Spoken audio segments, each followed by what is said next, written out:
pues agradecidos con el Eterno por una tarde más de Shabbat aquí en la congregación Proyecto de Vida en Ciudad Juárez, Chihuahua. Y pues desde aquí les mandamos shalom a todas las personas que van a ver la enseñanza grabada en nuestro canal de YouTube Volviendo a las Raíces de Nuestra Fe. Soy el pastor Juan González y como siempre invitando a las personas a que sigan estas enseñanzas, las comenten, si les gustan, pues las compartan en redes sociales con sus conocidos para que este ministerio de enseñanza bíblica de raíces hebreas pues sea cada vez más difundido. Y el día de hoy vamos a compartir una enseñanza más de la nueva serie que hemos estado compartiendo sobre la carta de Pablo a los Gálatas. Este ya sería el cuarto mensaje, mejor dicho, de la serie que hemos llamado así, Gálatas en el contexto judío del primer siglo. Y como ya lo hemos venido diciendo, la carta a los Gálatas es quizás una de las cartas más mal interpretadas del apóstol Pablo, donde se han sacado pasajes fuera de contexto, se ha tratado de enseñar lo que Pablo no quiso enseñar, y en esta serie estamos tratando de demostrar cuál es el sentido correcto de la interpretación de esta carta, y sobre todo, bueno, basándola en el contexto judío del primer siglo, que es lo que nos está tomando el tiempo esta enseñanza. El día de hoy voy a compartir este cuarto tema que le hemos llamado precisamente Pablo, su entendimiento de la Torá y su aplicación de la ley judía. Y alguien dirá, bueno, Torá y ley judía, ¿qué no es lo mismo? Para los que estuvieron la enseñanza pasada, díganme si es lo mismo o es diferente. La Torá y la ley judía. Si estuvieron atentos a la enseñanza pasada, usted debe de saber y lo vamos a explicar en esta enseñanza. Y por cierto, el tema pasado, para los que no vieron la enseñanza del tema pasado, les invitamos a que la vean, que le llamamos Pablo, el rabino fariseo y el origen de la ley judía, que fue precisamente donde estuvimos explicando qué es la ley judía, que Pablo maneja mucho en esta carta y que mucha gente desconoce lo que es.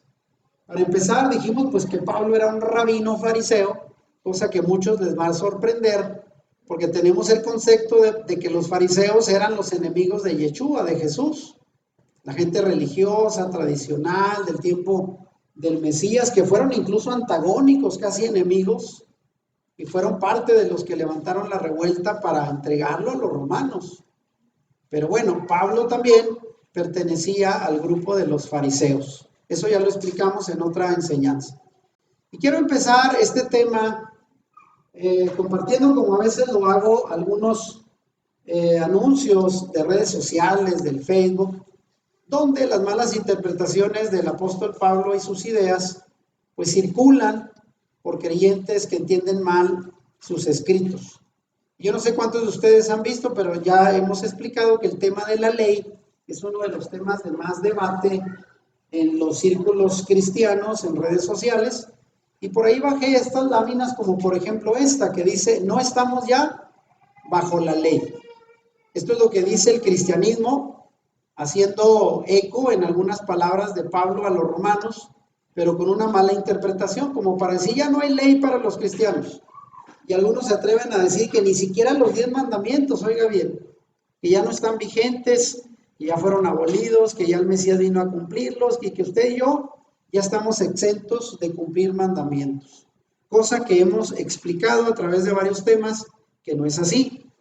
Y luego también tenemos esta otra imagen que dice, no estamos bajo la ley porque morimos con Cristo a la ley. Esa es la idea que existe, ¿verdad? Que el Mesías vino a morir y con ello crucificó la ley que nos condenaba y que ahora ya no hay mandamientos de la ley que debemos de respetar. Bueno, otra más de las imágenes que comparto aquí como pregunta dice, ¿bajo la ley o bajo la gracia?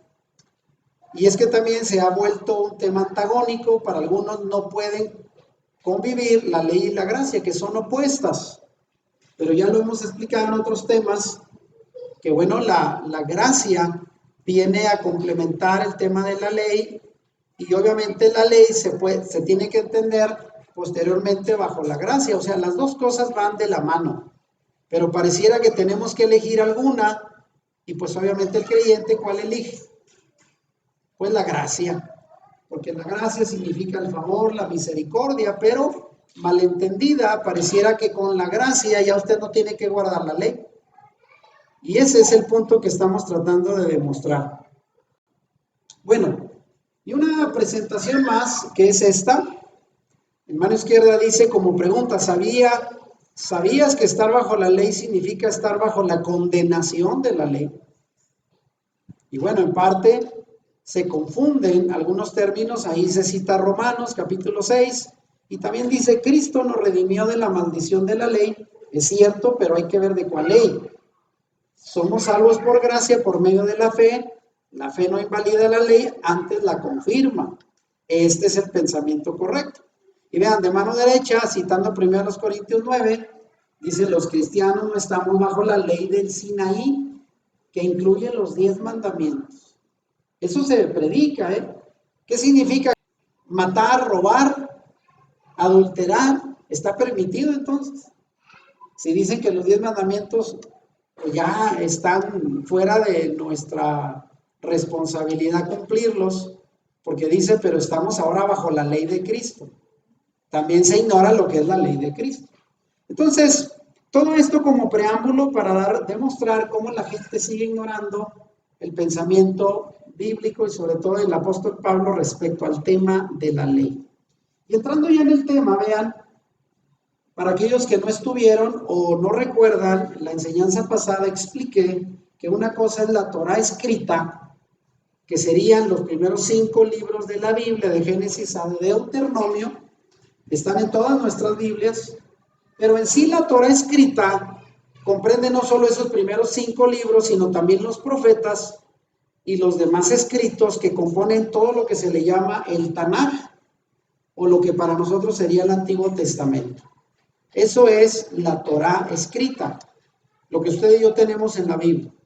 Y la Torá oral, que viene del otro lado, compone la tradición judía o la ley judía, que está contenida en otros libros como la Mishnah y el Talmud, que aparecen ahí en la imagen.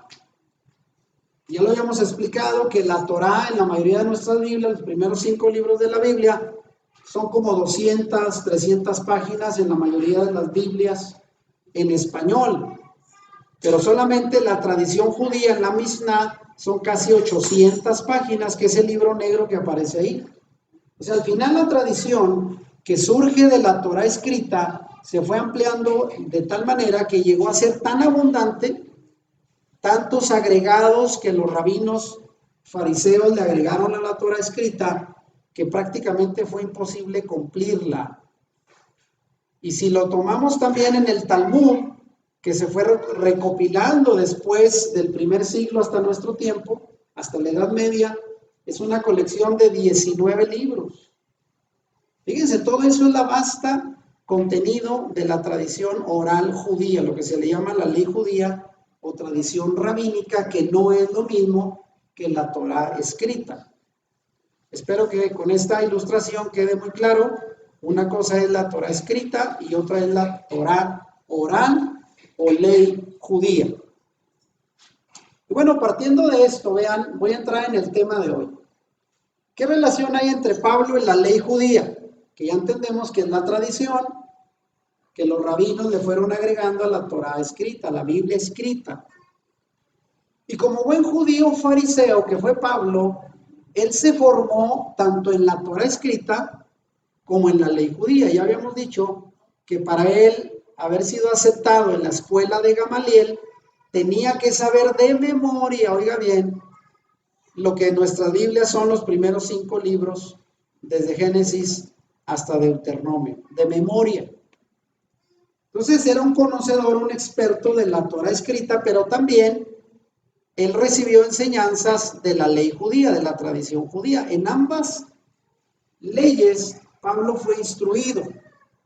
Y ya citamos en Filipenses 3, del 5 al 6, cómo él mismo describe sus credenciales diciendo que era judío de judíos, que era destacado en su celo como un judío, fariseo que fue, y para él esas eran sus credenciales.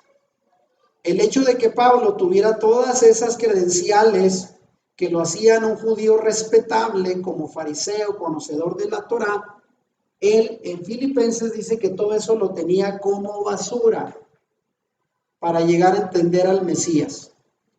Pero ya lo explicamos que eso que él tenía como basura no significa que él desechó la obediencia a la Torá. O sea, no es que él agarró la Biblia y la tiró en el bote de la basura.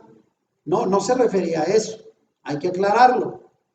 Y mucho menos como algunos piensan que él desechó la Torá para hacerse gentil, para hacerse cristiano, para renunciar a su fe como judía, y entre otras cosas, como cualquier otro cristiano de este tiempo, él ya podía comer puerco, mariscos, violando la ley dietética de Levítico, donde se habla que alimentos son prohibidos, y eso está en la Torá.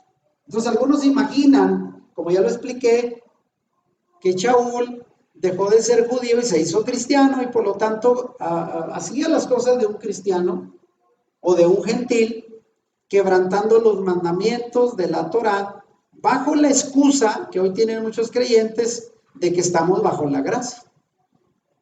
Pero nada de eso es real. Creer que Shaul dejó de ser judío para hacerse un cristiano gentil y vivir como los paganos es totalmente una mentira, por mal entender las escrituras. Entonces, ¿a qué se refiere? ¿Qué fue a lo que él renunció en Filipenses diciendo que lo tenía como basura para ganar al Mesías? Bueno, esas credenciales de Pablo representaban realmente su rango y su reputación dentro del judaísmo. Y eso se compara como cuando un militar, un general, un coronel en el ejército es condecorado con insignias honorables por actos de valentía. Cuando en el ejército alguien se destaca por su valor, se le condecora con una insignia y se le pone ahí en el traje, en el pecho. Más o menos eso representaría el rango de reputación que tenía Pablo con todos los estudios que él llegó a tener en el judaísmo. De manera que cuando Pablo dice que todas estas cosas las tenía por basura, se está refiriendo precisamente a todos esos reconocimientos humanos que le daban una posición social y religiosa dentro del sistema judío de su religión. Pero nunca se refirió a la ley de Moisés o a la Torá escrita. ¿Sí lo entendemos ahora? Entonces Pablo literalmente se quitó todas esas insignias que lo hacían un judío de gran reputación, y eso sí dice, esas tradiciones las deseché y las considero como basura para ganar al Mesías. Pero nunca se refirió a la ley de Moisés o a la Torá escrita. Como ya explicamos que Pablo fue un judío fariseo, y aquí lo voy a repasar muy rápido, Pablo dice de sí mismo en Gálatas 1:14 estas palabras: y en el judaísmo, que era su religión, aventajaba a muchos de mis contemporáneos de mi nación, siendo mucho más celoso de las tradiciones de mis padres. Aquí cito Gálatas 1:14. Ahora, preguntas simples basados en este pasaje. ¿En dónde aventajaba Pablo a muchos de sus contemporáneos? En el judaísmo. ¿Qué es el judaísmo? La religión de los judíos hasta ahora. Él era judío, esa era su religión. Olvídese de que Pablo haya sido cristiano evangélico ni católico, judío, él mismo lo dice. Y otra pregunta, ¿y en qué era mucho más celoso? Ahí dice, en las tradiciones de sus padres. Entonces él tenía como base el judaísmo, y el judaísmo tenía tradiciones, pero no está hablando de la ley de Moisés, se fija. Habla de tradiciones de los judíos como parte de su religión. Eso es lo que tenía Pablo antes de reconocer al Mesías Yeshua. Como todo judío, su religión, sus tradiciones, y a veces incluso con mayor énfasis que la propia Torá escrita. Y seguimos leyendo, vean, Pablo el fariseo: yo de cierto soy judío, nacido en Tarso de Sicilia, pero criado en esta ciudad, en Jerusalén, instruido a los pies de Gamaliel, estrictamente conforme a la ley de nuestros padres, y ahí lo pongo en mayúsculas, que se refiere a la Torah oral, a la tradición de los judíos, otra vez. Celoso de Dios como hoy lo sois todos vosotros.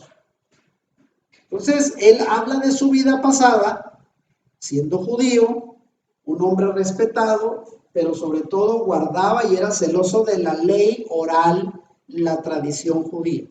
Y luego Hechos 26, del 4 al 5 dice: mi vida pues desde mi juventud, la cual desde el principio pasé en mi nación, en Jerusalén, la conocen todos los judíos, los cuales también saben que yo desde el principio, si quieren testificarlo, conforme a la más rigurosa secta de nuestra religión, viví fariseo.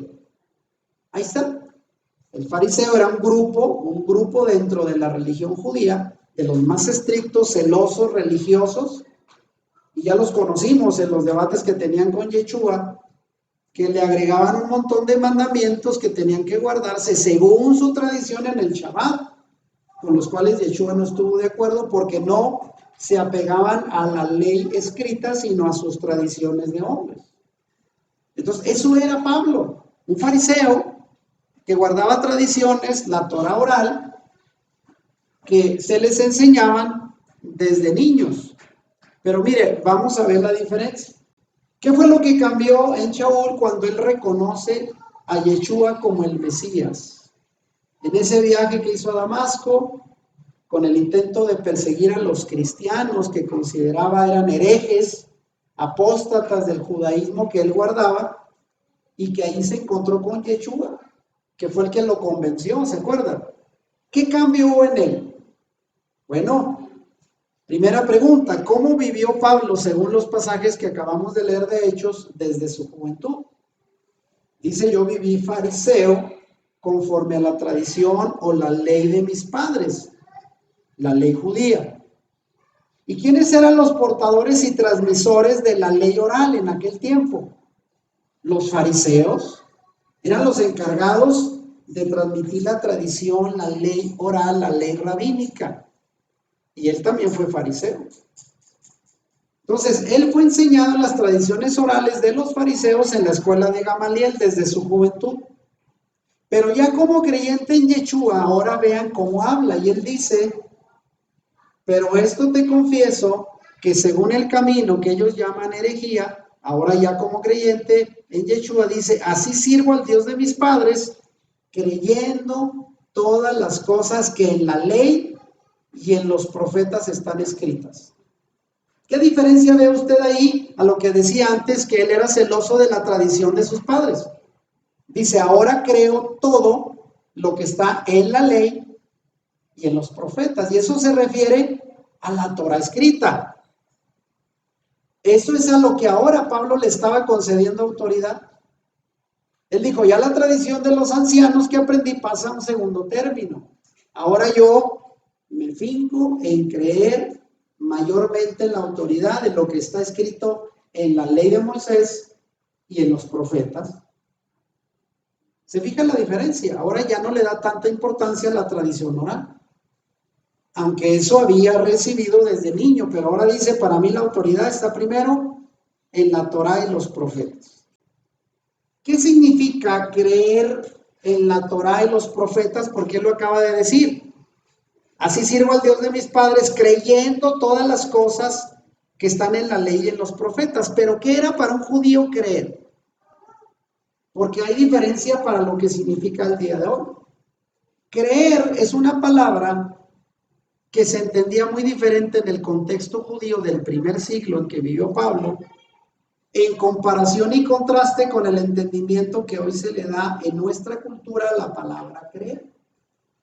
Para nosotros hoy creer significa tener alguna información en la cabeza y darla por cierta. Cuando usted le dicen: a ver, ¿usted cree en Yeshua? ¿Usted qué dice? Amén. Dice: sí. Pero el día de hoy puede ser simplemente: lo creo en mi cabeza, lo entiendo y lo acepto como algo verdadero. Pero en el judaísmo del primer siglo en el que vivió Pablo, y del cual nunca dejó de ser parte, creer era sinónimo de obediencia. No era nada más un ejercicio mental. Si tú creías realmente en algo, estabas dispuesto a obedecer y hasta dar tu vida por eso que creías. De manera que cuando Pablo dice que él cree todo lo que está en la ley y en los profetas, él está diciendo que él obedece y vive por todo lo que está escrito ahí. Y ahí, a partir de ahí, ya no vuelve a mencionar la tradición de sus padres. Sí la respetaba, porque era parte de su cultura, de su identidad como judío, pero ahora le daba más autoridad a la Torá y los profetas. En pocas palabras, lo que está en su Biblia. Ya no tanto a la tradición judía. Y ese fue el cambio que tuvo Shaul al convertirse en un creyente en el Mesías Yeshua. Le dio un papel secundario a la tradición que había recibido y le dio la mayor importancia, la autoridad, a la ley escrita, a la Torá. Ese cambio de Pablo, porque aquí lo explico, antes de conocer a Yeshua como el Mesías, Pablo era un fariseo celoso de la ley judía, de la tradición rabínica. Posteriormente, ahora ya como creyente en Yeshua, Pablo criticó duramente la idea de concederle a la ley judía, a la tradición judía, la misma autoridad que a la ley de Moisés. Y más aún, depender de la ley judía como un criterio o requisito para la salvación. Esa fue la gran diferencia de Pablo. En pocas palabras, los fariseos que no aceptaban a Yeshua como el Mesías, ellos decían que para ser salvo, usted tenía que guardar no solo la Torá escrita, sino guardar todos los preceptos de los mandamientos rabínicos de los fariseos. En pocas palabras, si usted guardaba el Shabbat, lo tenía que hacer como los fariseos decían, estrictamente, con todas las reglas que ellos ponían. Si no, usted estaba perdido. Y eso es a lo que Pablo ahora se pone en contra. Pablo dice, solamente hay que guardar la Torá, pero ya no estamos obligados a guardar todo el cúmulo de mandamientos rabínicos que los fariseos le fueron agregando como un criterio de salvación. Por ejemplo, y lo vamos a ver en la próxima enseñanza, el requisito de la circuncisión. Y ese fue parte del debate que hubo en el primer concilio en Jerusalén, ¿recuerdan? Que los judíos más apegados a la tradición rabínica farisea decían, los nuevos creyentes que vienen del paganismo, del mundo gentil, tienen que circuncidarse también para ser salvos. Y ahí viene la polémica. ¿Era un requisito para salvación o no? Los fariseos decían, sí, tienen que guardar todo lo que nosotros ya establecimos. Y al final la conclusión fue que no era necesario, que con la fe en el Mesías era suficiente. Y guardar los mandamientos que estaban en la Torá escrita, no en la tradición o ley judía.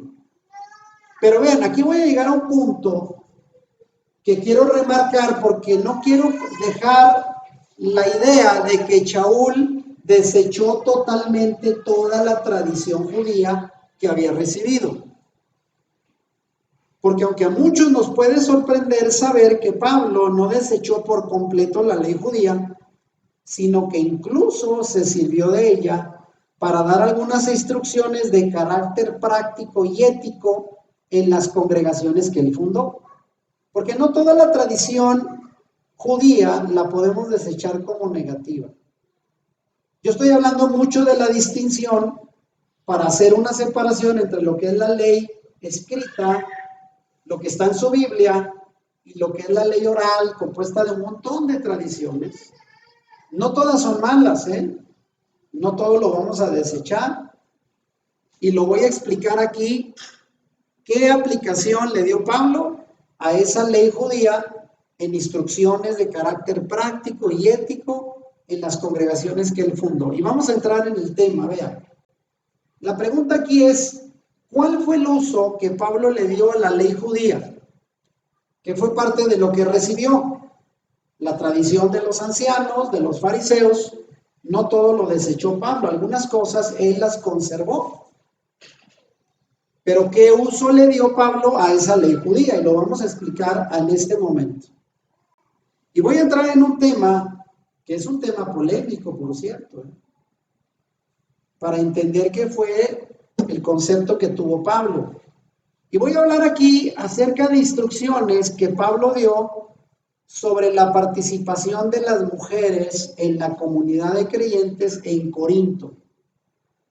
Hay que recordar que Corinto era una ciudad metrópoli, una gran ciudad, donde había la influencia de la cultura griega, romana, eran ciudades cosmopolitas, donde no solamente había creyentes, había judíos, había gente de todas las naciones, y había muchas prácticas paganas. Porque hay que recordar que en aquel tiempo los ídolos pues estaban donde quiera, ¿no? Los romanos, los griegos adoraban ídolos y no tenían las costumbres ni la ética de los judíos. Y fíjense cuál fue la instrucción que dio Pablo, tanto en 1 Corintios 14:34 como en 1 Timoteo 2:2. Fíjese bien lo que él decía de las mujeres en la comunidad. Primero 1 Corintios 14:34 dice, vuestras mujeres callen en las congregaciones, porque no les es permitido hablar, sino que estén sujetas como también la ley lo dice. Ahora la pregunta, ¿cuál ley? Porque ya sabemos que hay dos, ley escrita, Torah escrita y ley oral, ley judía. ¿A cuál se referiría Pablo? Porque aquí dice, la ley lo dice que la mujer, mire, calladita, no debe de hablar, sino que esté sujeta. Y luego también la misma idea se la presenta a Timoteo para la congregación de Éfeso, donde Timoteo ministraba. Y le dice, yo no permito que la mujer enseñe, ni que ejerza autoridad sobre el hombre, sino que permanezca callada. A ver, mujeres, ¿qué les parece estas dos instrucciones de Pablo para las mujeres de las congregaciones de aquel tiempo? ¿Está bien? ¿Les gusta? ¿Cómo la ven? Dicen que no. Bueno, eso dijo Pablo. El asunto es de dónde sacó Pablo estas instrucciones para las mujeres. Y vaya que esto prevalece en muchas congregaciones hoy. Yo he conocido, por años pertenecimos a una denominación pentecostal y había sobre todo un sector de hermanos de por allá, del área de Baja California, de Sinaloa, Sonora. Una vez estuve dando un curso en una iglesia por allá en Hermosillo y de repente algo que yo noté fue que empezábamos como a las 5 de la tarde, 4 de la tarde, y como a eso de las 6, 6:30, las mujeres se desaparecían. Terminábamos como a las 8, puros varones casi. Y un día pregunté, ¿por qué se van las hermanas antes de terminar el estudio? Y dice, hermano, ¿a poco no saben las costumbres de acá? No, le digo, pues no sé, en Hermosillo. Es que las mujeres tienen que ir y recibir a los esposos para darles de comer con tortillas recién hechas. Porque acá la mujer tiene que echar tortilla y recibir, no hay forma de que ahí llega y calienta la comida como pueda, no. Por eso se va. Y allá las mujeres no participaban en los cultos de dar enseñanzas ni nada. Era mucho más estricto, la postura de la mujer muy sometida por estas creencias de Pablo, por lo que Pablo dice. Ahora vean, llegamos pues a esta pregunta. ¿Mujeres calladas en la iglesia? ¿Qué le parece? Porque ahí Pablo dice, vuestras mujeres callen en las congregaciones porque no les es permitido hablar. Pero a ver, la pregunta es, ¿de dónde salió la orden de Pablo? ¿Acaso esto está en la Torá?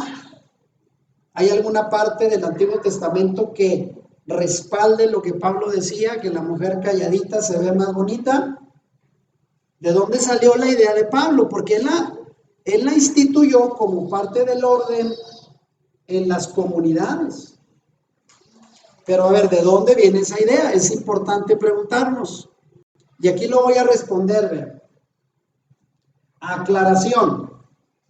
Aunque es cierto que en Génesis 3:16 Dios le dice a la mujer que su marido se enseñoreará de ella. ¿Se acuerdan? Después de la caída en el pecado de Adán y Eva, el Señor le da ciertas instrucciones como consecuencia de haber caído a la mujer, y dentro de eso le dice que el marido se va a enseñorear de él. Sin embargo, oiga bien, esto todavía no es una disposición explícita que demandaba el sometimiento de la mujer. Porque alguien dice, a partir de ahí la mujer, pues tenía que ser prácticamente esclava del varón. Esto más bien vino como una consecuencia de la caída, pero no es porque Dios así lo estableciera. No es porque Dios así quisiera. Fue parte de la consecuencia del pecado. Ahora, eso no quiere decir que no sea parte de la enseñanza de los apóstoles y parte de lo que la tradición judía llevaba en sus creencias por lo que pasó en el huerto del Edén. Pero hay que indagar más acerca de la posición social de la mujer en la cultura judía del primer siglo. Acuérdese que estamos hablando de Pablo, que escribió a las comunidades del primer siglo en Oriente. No le está escribiendo a creyentes del siglo XXI en Occidente, donde hay otras costumbres. Eso hay que tenerlo en cuenta porque la Biblia está fuertemente marcada por la influencia cultural del entorno de la época en que fue escrita.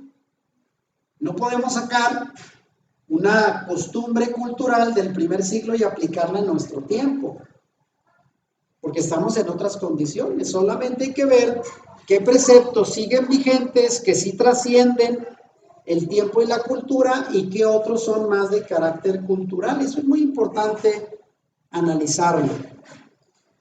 Ahora voy a avanzar y escuche bien, porque aquí voy a empezar a dar referencias históricas.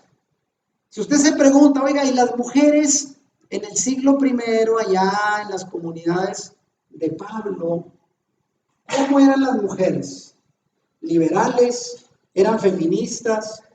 ¿O eran recatadas? ¿Eran conservadoras? ¿Cómo eran las mujeres creyentes? Porque también hay diferencia entre las mujeres griegas y romanas, que tenían otras leyes, otros estatus, otra cultura, que las mujeres judías era diferente. Y eso se lo voy a compartir aquí, vean. Afortunadamente hay referencias históricas, pero antes de eso quiero hacer la primera aclaración. Pablo y la ley judía. Y repitiendo primero los Corintios 14 del 33 y 34, Pablo dice, como en todas las iglesias de los santos, vuestras mujeres callen en las congregaciones. Eso lo aplicaba a la gente de la congregación. Obviamente Pablo no iba a querer callar a la mujer griega romana que no era creyente, eso era punto y aparte. Él dice, en las iglesias de los santos, en las comunidades, vuestras mujeres callen en las congregaciones, porque no les es permitido hablar, sino que estén sujetas como también la ley lo dice. Y si quieren aprender algo, porque claro que querían aprender, ¿qué tenían que hacer? Pregunten en casa a sus maridos, porque es indecoroso que una mujer hable en la congregación. Pero a ver, esas leyes, ¿de dónde salieron? ¿Alguien dirá, esto aplica hoy? Para empezar, bueno, creo que es más difícil que los maridos enseñen a las mujeres, porque las mujeres son más de estudiar la palabra, de asistir más. Hay iglesias donde los maridos casi no van. Si alguien dice, oiga, y si esto aplica hoy, pues ¿a quién le pregunto? Mi marido no va. Así era la condición de las comunidades primer siglo. El problema, y aquí lo anoto, con esta instrucción de Pablo, que es la misma instrucción que le da a Timoteo en la primera carta a Timoteo 2:12, que ya leímos, que la mujer calle, que esté sujeta al marido, es que no hay ningún texto en la Torá que diga que la mujer debe estar sujeta a su marido. No hay. Si usted lee Génesis, Éxodo, Levítico, Números, Deuteronomio y aún los profetas, no hay. Yo no encuentro ningún precepto donde diga esto que dice Pablo, que la mujer se calle. Entonces, ¿de dónde saca Pablo que es indecoroso que ella hable en la congregación? ¿A qué ley se está refiriendo Pablo cuando dice, porque también la ley lo dice? ¿Sabe a cuál ley? A la ley judía, a la ley oral, a la tradición judía. A esa ley es a la que Pablo se refiere. Él cita la tradición de los rabinos fariseos, que eran los que imponían a una mujer sujeta ahí en la congregación. Pero en la Torah escrita no aparece nada de eso. Por eso hago la diferencia entre una cosa y otra. ¿En cuál ley? En la ley judía. Ahora, mire, vamos a ver lo que dicen las referencias históricas extrabíblicas, porque alguien dice, bueno, ¿y cómo sabemos cómo era la convivencia, la participación de la mujer en las congregaciones? Bueno, hay que citar autores que investigan las comunidades desde el punto de vista histórico. Y aquí quiero citar un libro que se llama Descubriendo la igualdad bíblica con complementariedad sin jerarquía. Y ahí están los autores abajo. Cito las páginas donde saco esta información. Y vamos a leer, fíjese. Entre los judíos y los temerosos de Dios, que usted ya sabe quiénes son porque ya lo expliqué en otro mensaje, que constituían el núcleo inicial de las congregaciones de Corinto, las mujeres tenían menos oportunidades para estudiar las escrituras. Así era la costumbre de aquel tiempo. Aunque aprendían junto con los hombres en las sinagogas, les faltaba la formación que muchos hombres sí tenían. Mientras que a los chicos judíos se les enseñaba a recitar la Torá mientras crecían, no era así con las mujeres. Los maestros dentro de las congregaciones probablemente fueron en su mayoría hombres que pertenecieron a las sinagogas. Ahí se enseñaba, la sinagoga era un lugar de estudio para los niños varones desde pequeños, las mujeres no. Lo que sorprende a la luz de esto es que en ningún lugar la ley escrita manda ni el silencio de las mujeres ni su sumisión. Pablo entonces pudo haber apelado al orden de la creación, pero el relato de la creación tampoco enseña la subordinación de la mujer al hombre. Sí es cierto porque Pablo cita que ¿quién fue creado primero? Dice Adán, y de Adán salió Eva, pero también dice luego, ¿de dónde provienen los hombres? Pues de la mujer. Entonces no hay jerarquía, no es que como que Adán fue primero, él es el jefe, y la mujer vino segundo, pues ella es la que va a quedar sometida. No hay una definición clara, al menos en la Torah, en ese sentido. Pero sí en la cultura la mujer tenía desventajas en comparación con el varón, porque ella no era enseñable en la Torah, en las sinagogas. No tenían ese privilegio. Ahora, otra referencia más, y esta la saco de un libro que se llama Jerusalén en tiempos de Jesús, estudio económico social del mundo del Nuevo Testamento, y en el capítulo 7, que se llama Situación social de la mujer, de un autor llamado Joacín Jeremías, página 372, saco esta otra nota. Fíjese, es referida a la sentencia de uno de los más antiguos escribas judíos que conocemos, Yosef ben Yohanan de Jerusalén, hacia el año 150 antes del Mesías. Y él dice lo siguiente, vean, se cita a este rabino que vivió antes de Yeshua. No hables mucho con una mujer, decía él, y después se añadía, esto vale de tu propia mujer, pero mucho más de la mujer de tu prójimo. Esa es la instrucción para los hombres de un rabino, de la época. Las reglas de la buena educación prohibían encontrarse a solas con una mujer. Mirar a una mujer casada, incluso saludarla, era un deshonor para un alumno de los escribas, o sea, para un estudiante de la Torah. Hablar con una mujer en la calle era algo no permitido, no bien visto. Una mujer se entretenía con todo el mundo en la calle, o que hila en la calle, o sea, que hace costura en la calle, podía ser repudiada sin recibir el pago estipulado en el contrato matrimonial. Entonces la mujer estaba muy limitada en la sociedad. No era permitido a un varón hablar con una mujer desconocida. Fíjese hasta dónde estaba el rol de la mujer. Pero oiga bien, ninguna de estas cosas estaba respaldada en la Torá. Era parte de la tradición judía, parte de la cultura que se ordenaba en las mujeres y que Pablo también siguió utilizando para la congregación. Y basado en estos relatos históricos, ¿cuál era el papel de la mujer en el judaísmo primitivo del primer siglo? Había tres cuestiones culturales con respecto a la mujer en el judaísmo primitivo de la época de Pablo. Primero, ahí le va. La mujer judía del primer siglo no participaba en la vida pública ocupando cargos de responsabilidad de tipo religioso o político. Eso no existía. ¿Cómo la ven? Hoy en día la mujer pues ha avanzado mucho, ¿verdad? Vamos a tener la primera presidenta en México. Pero en aquel tiempo las mujeres no tenían participación pública, ni encargos, ni responsabilidades, ni liderazgos en la comunidad, en la sinagoga, ni mucho menos en la política. Ellas estaban prácticamente supeditadas a la casa. Y voy a ponerles aquí una imagen, a ver si se recuerdan en qué evento estamos aquí. A ver esa imagen, qué pasaje de la Biblia les recuerda. Vemos allá tres varones, incluyendo a quien se supone representa es Yeshua, y una mujer aprendiendo de él.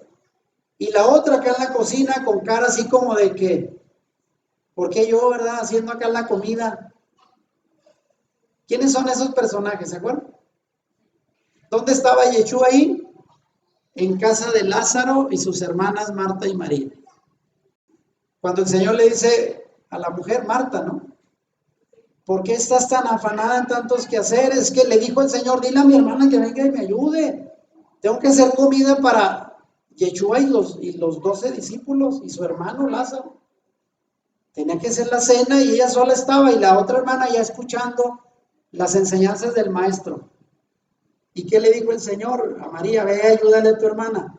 No, le dijo, no te afanes, tu hermana escogió lo mejor. Porque a las mujeres no les estaba permitido sentarse a los pies de un rabino a escuchar palabra. Y como ella aprovechó que Yeshua llegó a su casa, dijo yo dejo los trastes y la comida y me voy a escuchar la enseñanza del maestro. Porque eso no existía para las mujeres. No había forma de ir a una escuela a escuchar palabra. Entonces las mujeres estaban recluidas al trabajo en casa y a la crianza de los hijos y no podían, como los hombres, dedicar tiempo al estudio de la Torah. Por eso María aprovechó. Aunque Marta, mire los ojos que le echa, ¿verdad? Está floja ya, con los hombres allá escuchando. Ella no tiene que estar ahí. Acá en la cocina la quiere. Pero no le hizo caso. Ahora mire, segundo papel de la mujer en el judaísmo primitivo. La mujer no podía encontrarse a solas, ya lo vimos, en ningún lugar público con un hombre que no fuera o su marido o sus hijos. Tampoco podía mirarse a los ojos o saludar a otro hombre desconocido si no era su esposo o un familiar cercano, puesto que eso era indecoroso y de mala educación. Y la pregunta es, ¿con cuántas mujeres se topó Yeshua en su ministerio? Con muchas. Y eso violaba la tradición de los ancianos, los fariseos, por eso lo veían mal. ¿Qué le decían? Mira, con las mujeres y los pecadores convive. Porque eso no era permitido a un rabino como Yeshua enseñar y toparse y hablar con las mujeres y dedicarles tiempo como a la mujer samaritana, ¿no? Que se reveló a ella como el Mesías y le pidió agua. Eso no se podía hacer. Yeshua lo hizo. ¿Por qué? Porque no estaba en la Torah escrita, eran preceptos de la Torah oral que no le permitían a la mujer este tipo de privilegios. Tercero, la mujer en el judaísmo primitivo no tenía acceso al estudio de la escritura de manera sistemática. Cuando iban al templo de Jerusalén, se les recluía en un lugar que se llamaba el atrio de las mujeres. Un lugar a donde podían llegar solo las mujeres, pero no podían acercarse más como lo hacían los hombres. Y en las sinagogas debían sentarse aparte de los hombres en un lugar llamado el balcón de las mujeres, que era como una terraza en segundo piso, y solo estaban limitadas a escuchar. Ellos no podían preguntar. Y ahí pongo unas fotos, mira, allá arriba sí alcanza a ver el balcón. Significa que en la planta baja, en el primer piso, solo se sentaban los hombres en la sinagoga. Ellos sí podían leer la Torá y podían preguntar. Y las mujeres las ponían allá en el balcón. Si aquí fuera la sinagoga, allá arriba, miren, en el segundo piso allá, ustedes, y teníamos que decir, y no pregunte, no hable. Está prohibido. Así era. Si usted va hoy a lo que se llama el muro de los lamentos, usted va a ver que se separa a los hombres de las mujeres, no van revueltos. Así es. Pero era una cuestión cultural influenciada por la tradición rabínica, la ley judía. No hay en la Torá escrita ningún precepto al respecto. Aclaración. Hay que aclarar que las instrucciones de Pablo de que las mujeres callen en las sinagogas como una cuestión de decoro era pues un precepto de la ley judía, tradición judía, completamente perteneciente al contexto cultural del primer siglo. Claro que eso aplicaba al primer siglo, puesto que la ley de Moisés no manda en ningún lugar de manera explícita que la mujer se subordine al hombre, y menos menciona que hay un sentido de sumisión ventajosa para el hombre. Por ello, Pablo también cita en Efesios 5:21 de que debe de haber un sometimiento mutuo. ¿Qué dice ahí Pablo? Sométanse unos a otros en el temor de Dios. ¿Sí? Esa es una cláusula que también Pablo cita, pero ahí le va.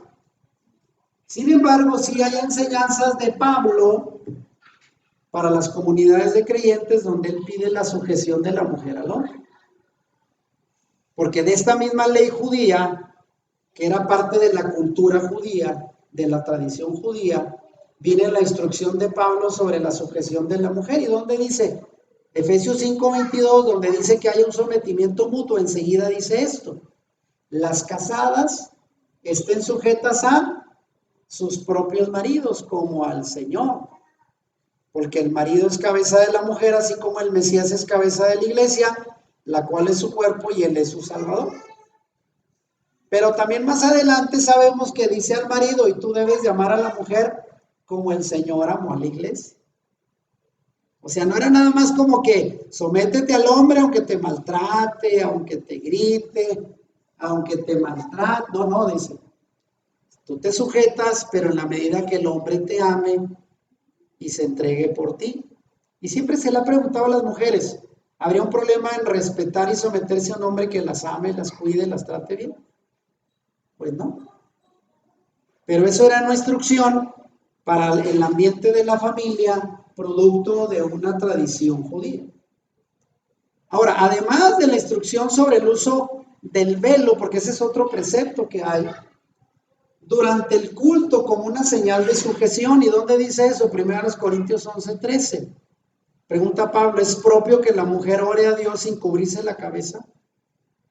Y ahí él habla del uso del velo, que era parte de la cultura judía, donde la mujer demostraba sumisión, respeto a la autoridad del hombre usando un velo en la cabeza y cubriéndose el rostro.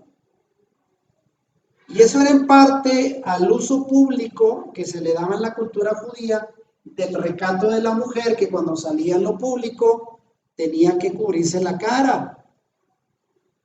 Y eso era lo que las distinguía de otras mujeres que eran más liberales de la cultura griega, que no usaban ni velo ni nada y que tenían otras costumbres. ¿Lo vamos entendiendo? Y vean, ahí tenemos mujeres con velo. Pero eran preceptos que venían de la tradición judía. Y ya casi para terminar, vean, Pablo y la ley judía, entonces podemos concluir en 3 puntos fundamentales para comprender al Pablo, seguidor del Mesías, y su relación y el uso que le da a la ley judía. Primero, aunque Pablo desecha la ley judía como autoridad en términos de salvación y observancia de la Torá, resulta que en otros aspectos no la desecha, sino que la aplica a las nuevas congregaciones mesiánicas según las tradiciones culturales del judaísmo de su tiempo, y él conserva las mismas creencias, pero esas venían de la ley judía. Segundo, a ver, ¿qué cosa más aprendemos de esta enseñanza? Cuando Pablo en sus cartas usa el término la ley, no necesariamente se está refiriendo a la ley de Moisés, sino bien puede estarse refiriendo a la ley judía, que es diferente, o bien se puede referir a las dos como conjunto, cosa que solo podemos saber si leemos bien los versículos en su contexto y no sacados de contexto. Por eso siempre que usted lea una porción y no esté seguro, vaya y lea antes y después, para que aclare a qué clase de ley se refiere Pablo. Porque Pablo utiliza las dos leyes, ley escrita y ley oral. Amén. Y tercero, vea, hablando de la relación y el uso que Pablo le da a la ley judía. El hecho de que Pablo disponga de la ley judía, como aquí lo hizo en el caso de las mujeres, en la congregación de Corinto, rotundamente termina por demostrar que Pablo nunca dejó de ser un judío observante. Para aquellos que dicen judío, Pablo se dejó de ser judío y se hizo cristiano, ¿no? Porque ¿qué más evidencia queremos si esto que estamos explicando de cómo Pablo a los Corintios y a la comunidad de Éfeso, donde ministraba a Timoteo, a quien también le da la instrucción de las mujeres, ahí Pablo está aplicando un criterio cultural que viene de la tradición rabínica, de la ley oral, aplicándolo a las mujeres, y eso es totalmente judío. Entonces, más claro no se puede. Pablo siempre siguió siendo judío.